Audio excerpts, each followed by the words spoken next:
ભાવનગરમાં અનાજ માફિયા બેફામ થયા છે। સિહોરના સણોસરા ગામમાંથી સરકારી અનાજનો જથ્થો ઝડપાયો। રૂપિયાની લાલચ આપી અનાજ માફિયાઓના વચેટિયાઓ લોકો પાસેથી અનાજ એકત્ર કરી રહ્યા છે। ત્યારે છકડામાં લઈ જતા સરકારી અનાજનો જથ્થો જેની સાથે એક શખ્સ ઝડપાયો, જેની પાસેથી 500 થી 600 કિલો ચોખા અને 150 કિલો ઘઉંનો જથ્થો જપ્ત કરાયો। આ અનાજ ઉમરાળા તાલુકામાં ગરીબ લોકો પાસેથી એકત્ર કર્યું હોવાની કબૂલાત કરી। એટલું જ નહીં, આ જથ્થો પાલિતાણા તાલુકાના મોટા વેપારી જાવેદભાઈ અને ઇમરાન નામના વ્યક્તિને પહોંચાડવાનો હોવાનો દાવો આ શખ્સે કર્યો।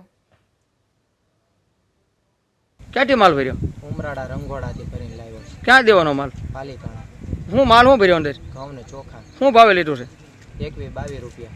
અને દેવાનો કોને? જાહિદભાઈ કે ઇમરાનભાઈ કરીને છે અહીંયા। બરોબર।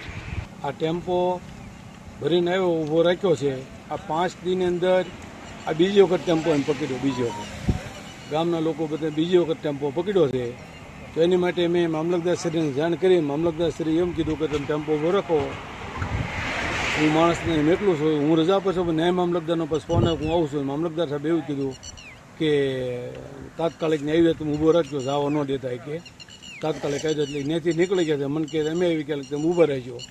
આ બીજી વખત 5 દિવસની અંદર બન્યું। સરકારશ્રી આપણે ઘઉં ચોખા ખાવા માટે આપે છે, મામલતદારશ્રીને તાલુકા પંચાયત આપણે ફાળવે ખાવા માટે આપે છે, અને સમિતિવાળા એ ખાવા માટે વેચવા માટે કોઈને નથી આપતા।